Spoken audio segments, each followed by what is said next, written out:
Hey, good evening, everybody. Thank you for hopping on as we are going to talk about pastoral transition today. So this video is more geared for church ministry and for those that are in a senior pastor role, a lead pastor role, or someone that maybe even aspires to be in that role one day. We're going to be talking about pastoral transition because I do think it's a very important topic that doesn't get talked about a lot. And a lot of times I think there's a lot of unhealthy transitions that go on. Not any fault due to the pastor or anything like that, but just there wasn't a solid game plan. And so for those that are watching this, I hope that there will be some people that are encouraged by this video today on maybe just looking into the future and how you can prepare for that day. Because at the end of the day, it's inevitable. Your church will get a new pastor one day. And so for preparing for that is always good. And my mind kind of was wondering who I should interview for this and who I should have this conversation with. And I'm actually going to go with a man that was actually my wife and I's pastor for a little under a year. We lived in Springfield for a little under a year. And it's Pastor Gary Hay at Hope Church. And if you don't know Gary, he's an amazing communicator of the gospel, a man that's wise. I'm so thankful that he's joining with me today. But real quick, just a little bit of backstory. In the last, 24 months or so, they went through their pastoral transition as he has now transitioned from senior pastor to a founding pastor and staying on staff at Hope Church. And Pastor Josh is actually going to take over Hope Church in the future. For the future. He's already taken over, and it was just an incredible transition. It was such a healthy way they did it. So I just wanted to have him on to share some insights on what they did. And really just real quick, before I bring him in, just three things that we're going to touch on how we how they really protected Gary's heart, Josh's heart, and also the church and how it had an effect on the church, because ultimately that's who we are here to feed.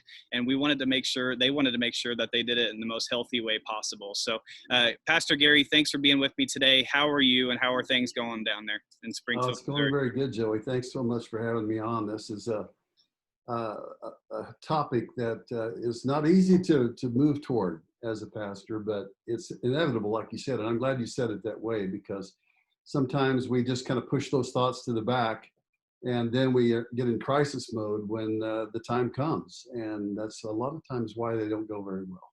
Yeah. Yeah, no, that's good. So let's just open it up and just tell us a little bit about the process of when God was really dealing with you on about this transition. You started Hope Church, I think it was like 27 years ago. So it was probably Right. something that wasn't on your mind day one, but No. it came at one point in time. And tell us a little bit about that and like the steps that really God was preparing in your heart on to prepare for this. Well, it was a process that was gradual. It wasn't a crisis mentality at all, because I remember Josh came on. He's been with me 17 years before the transition, and Josh came on as a music pastor. He's a great worship leader, and from the get-go, we had such a good relationship, and being two generations, and both of us were leaders in a sense. He was an only child, his wife was an only child, I was the eldest child. So we basically had three eldest children in leadership. Yeah. And sometimes that can be quite a contest of who's going to be who in the zoo before very long. But it never was like that. It just never was. There was such respect and honor in the culture that we got along as friends. And yes, I was the senior pastor. I had the ultimate decision. But I found early on that I love to talk to Josh about these things. And sometimes we'd argue about the way they ought to be. His perspective as a younger guy and mine as a more seasoned person. But over those years, I realized that it was really an iron sharpening iron process, and trust was built. I knew I could count on him. I knew I could trust it. And I think he knew the same with me. And about 10 years ago, I actually told him, I said, I'm thinking that when the time comes for me to turn it over to someone, that I would like to turn it over to you. And I think it freaked him out. because he was a music guy. He wasn't a preacher. Yeah. You know, and having to prepare to preach 3 times a week or so is not an easy thing.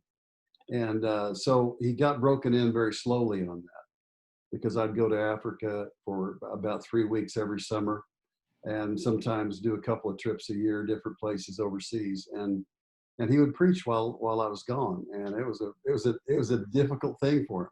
Yeah. But it forced him also to have people in the wings that could do what he did, Yeah. to literally work himself out of a job. Yeah. And so about 6 years ago, we decided we have got to build, and this would have been our third building program. And I knew that I was going to have to give heart and soul to that. And so what I did at that point in time was I began to release things to Pastor Josh in terms of administration, leading groups, doing this, doing that, taking care of various staff matters and so forth, while I was raising money and doing planning and all of that. And the whole team did it together. But at the end of the day, when we raised the money and we're ready to build, I literally was beside the contractor day in, day out, working that thing through. We got a much better product, and we got it for less money just by doing it that way. But while I was doing that, I would be at staff meetings, I would lead to some degree, but for the most part, I turned that over to Pastor Josh at that point. And this, I think, was a key. We let him internally become the lead pastor amongst the staff. Mm. So those loyalties were built and those relationships were strengthened, and he did a phenomenal job. Yeah. And so when the day came that we needed to do the big deal and turn the whole thing over to him, he had a team around him. They weren't just primarily loyal to me. They were, but basically that had been transferred through relational things. And we're big on relationship. In fact, our entire staff has been hired from within, which is a very unusual thing.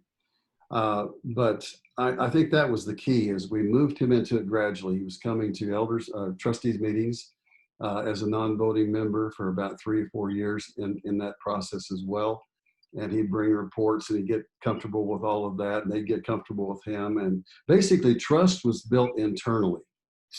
And then what people would see from the platform was the interplay between the two of us, you know, not vying for attention, and, you know, being complimentary and honoring each other, and in private as well as in any, you know, fellowship settings. People knew that we were great friends. And so the trust factor was built. It was naturally done. It wasn't a program. It was just something that was there. Yeah. And so when the time came, and this was the moment when I sat down in that new office in that new building, and I think it had been 2 weeks since we entered our offices, and I just felt like the Lord laid on my heart, it's time. Yeah. And I went to Africa shortly after that, and I had a book, and I was reading about transitions. And in that book, it said that the average transition happens between a pastor 67 and an incoming pastor 43. And that was exactly our ages. I thought, whoa. Yeah. You know, that's kind of like confirmation. Yeah. And so when I came back home, I began to talk with a couple of our staff elders. Basically, they were the officers of the corporation, and talking to them about the time frame. And we decided that we'd figure out how to do a glide path for me, where I could slowly ease out of those roles and to full retirement at some point down the road. And we came up with a 4-year plan. And basically, I'm on staff for the next 4 years. And I preach, you know, a good many times, you know, usually about once a month or a little bit less sometimes. And we have kind of a preaching team. And but Pastor Josh is fully the pastor of the church. Yeah. And I'm trying to figure out how to stay out of the way when I need to stay out of the way, and help out where I need help out.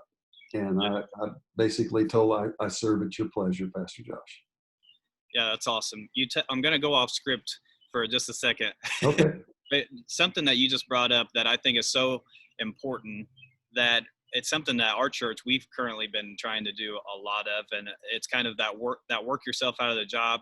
Always, even when staff positions come open, always come from within. Not that it's a bad thing to hire from without, but I think it's a healthier way. And so we've been at Blue Springs Assembly. That's where I attend and serve Pastor John Martz. Um, we've set up processes for really every department to have a ministry pipeline. And so, you have a coach, you have a leader, and you have a server. And every person, no matter who you are, if you come to Blue Springs Assembly and you want to get involved, you start off as a server, because that's just what I think makes sense. And so we've been doing that in really every department of the church. And so what are your thoughts on that? Is that kind of the same mentality there? And Absolutely. I think when I came and established this church, we had 4 families. The Lord just laid on my heart Ephesians 4:16. It's just stayed with me. The body grows by that which every joint supplies. You can't have people coming to watch the paid performers do all the ministry. Yeah. Because when people get their hands in the ministry, they take ownership of it. They get interested in it. They'll invest in it. They'll pray for it and so forth. And plus, the DNA of the church is so strengthened by everybody buying into the vision. You have less complaining and more volunteering. And we hit at one point not too long ago 75% volunteers. That's amazing. Out of our congregation. That's amazing. I've never heard of anything like that. Yeah. But it's such a peaceful place. We just don't have a lot of drama here. Some people are thrilled with 30%. Yeah, there have been many years when I was thrilled with 30%. Yeah. Big time. Yeah. I would have killed for 30% sometimes. Yeah. So. And I will say, I forgot to mention this in the beginning. One of the hardest things about leaving Springfield was Hope Church. We love Hope. It's a spirit-led church, and man, we miss you guys, and we love visiting when we're visiting family. We still have family that visit Hope, and so we love you guys. So I wanted to touch on, you talked about how you kind of announced it to the church, and I actually watched the full hour clip of the Q&A. And so what I found funny about that video was I don't think there was a single question that was relevant to the transition. Like there was a lot of jokes in there asking Josh if he was pre-trib, post-trib. There was just, hey, we just love you guys. We're so thankful for this. I think the only question that really came up was asking who was going to be the new worship leader. And what I got out of that as I watched that was people were just already knew, even without an announcement, that, well, Josh is going to take over because he's the man for the job. So just talk about the effect that it had on the church, because it's something that you guys had to have in mind was, how is this going to be portrayed? How are we going to present it right? And is it going to be received well? So just, if you could just talk about that process for a little bit. Yeah, I think that was, we actually did that on, I think it was the first Sunday in January prior to the actual turning over of the reins in June.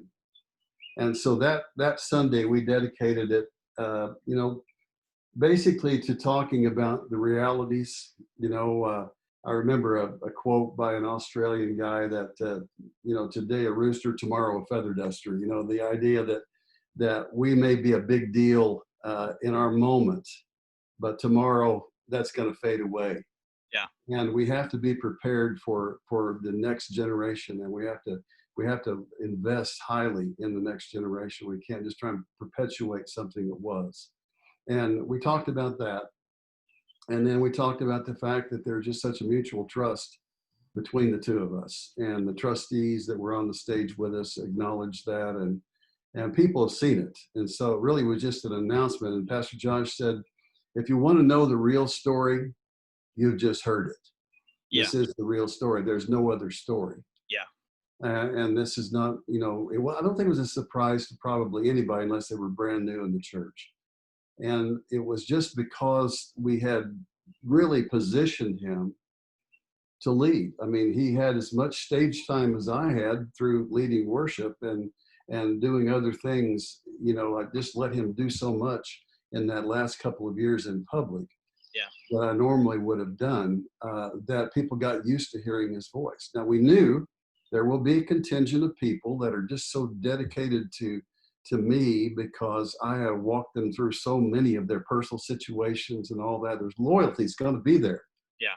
But we tried everything we could to mitigate that over the last few years, and have Josh go to the hospital, have Josh do the same things I was doing Yeah. interchangeably. And amazingly enough, we just have not seen that kind of group that left because the old pastor was not up there all the time, and having these conflicts between the age groups. It just didn't happen. Yeah. And I'm so thrilled by that. In fact, when it came to June and I turned it over to Josh, I left the next day for Africa. I was gone 3 weeks, Yeah. and he took it and ran with it, and it was so smooth. We grew through that summer, and I'm totally thrilled. It's, you wonder how you're going to react when the church grows when you step aside. Yeah. But I'm thrilled to tell you, it's a good thing. It sure beats the alternative. Well, I think that's the unfortunate part of a lot of times when there is a pastoral transition to a younger guy. I think a lot of people accept that we're going to lose a lot of our older members, and it's okay because we're going to gain younger. Whereas I don't think that's the way God intends. I really think that if you do it how you guys did it, it's meant to maintain and then to grow. And so I think I just can't say enough about how you guys did it. One thing I wanted to touch on was Pastor Josh. If you don't know Pastor Josh, if you're watching this, uh, he's more than capable of taking Hope Church to the next level, and we know that, and I think everyone would agree that does know him. Amazing man. He's a super compassionate man. He has a heart for just people, and so I'm just thrilled that he's leading Hope Church right now. But all that to be said, there's no question that having you as a resource has been great for the transition. In fact, me working in corporate America right now, it's so backwards to think that the head guy wants the old head guy to stay on staff, right? But God's kingdom doesn't really work like that, and Josh was a big proponent on keeping you on staff, of course. And so what do you think that has done for his ministry, to be able to not only have the guy that has planted the church and been there for 25 plus years and knows and has leverage with relationships and things like that, but the wisdom that you have and the man of God that you are, like what kind of effect do you think that has helped him in? Well, I think because if anything, it's just a maintaining of what had always been. We talk about everything, and the things I've been through, he hasn't been through yet. Some of the things he's going through, I haven't led a church through a pandemic. So we trade ideas and support, and I'm his biggest cheerleader. I hope I want to be, and but yeah, we talk still. I mean, we talk about just about everything, and I think it's got to be a comfort. I would have loved to have had that. I never read a single book on planting a church and never had any encouragement to do so. Yeah. And so the bottom line of it all is, I think, if you can tell, my lights went out. We've got automatic lights in here, and I'm not moving around enough to keep them on. But the bottom line of it is, I think for he and I, not a whole lot has changed, except that I'm not there in every meeting and all of that kind of thing. But we end up talking about whatever he's maybe worried about, confused about, wants feedback on, and I literally let him decide what that is. Yeah. I don't call him and say, well, what'd you do about this? What did you do about that? Yeah. And like I said to the congregation on that January meeting, turning a church that you've planted and raised up for that many years, that much of your life, over to someone else is like giving your daughter away to marriage. Yeah. And I'm just thankful that he loves her as much as I do. Yeah. And I trust that. I totally trust that. And there's probably 10 other people on staff I could say the same about. Yeah. And so it's just a joy to me not to have to overwatch everything and literally impose myself into situations. Yeah. No, that kind of leads me into what I was going to ask you next is obviously he was ecstatic that you will stay and that that you're going to stay on board. Um and your heart is still at Hope Church, of course. I mean, you've been there for so long, and um what kind of effect has that been on you, like on your day to day? I know you're doing a lot of different things right now, but what's your day to day been like because of this healthy transition? You're having a guy like Josh and the way he's handled it. What's that been like for you? Well, it's obviously a big hole in my life, because I'm not just, every day thinking about what we got to do and who we've got to talk to and what I have on my heart to preach. Of course, I do go out and do some consulting. I love working with church staffs in the country here and around the world wherever I can. I just still love that. I mean, I know what Paul was talking about. Woe to me if I preach not the gospel. It's just in me.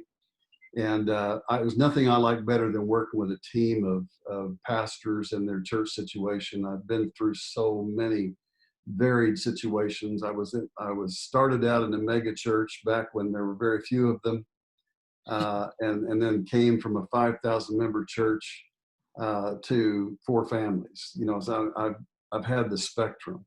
Yeah. And so I love being able to share those things. And it's kind of one of those things that develops little by little because I don't really have a network. I've just poured myself into this place. But I have to say that you have to know who you are, because guys get our identity by what we do. Yeah. And I walk into church now, and people that used to gravitate to me are gravitating to Pastor Josh, and I feel very invisible sometimes, but not so much. But it just seems so different after all these years, and so you got to get used to that, and you can't let your ego or jealousy or anything like that get a hold of you. You dare not, even play into the folks that want to say, well, I just liked it when you were here preaching and all of that stuff. That's a nonsense deal. Yeah. And it's not productive, and it's just divisive. And most guys that step down from a role like this leave, Yeah. and they're asked to leave because of those real issues. That's so hard for a guy to let go because he has pride of authorship. Yeah. And it's almost like we used to say in the advertising business, when somebody comes in and changes what you've been doing, they're like telling you your baby's ugly, kind of thing. And Yeah. so you have to be very careful about that. Yeah. And thankfully, I haven't really had to deal with much of that because Pastor Josh, was just such a great leader and great friend. And I don't worry about that. Yeah.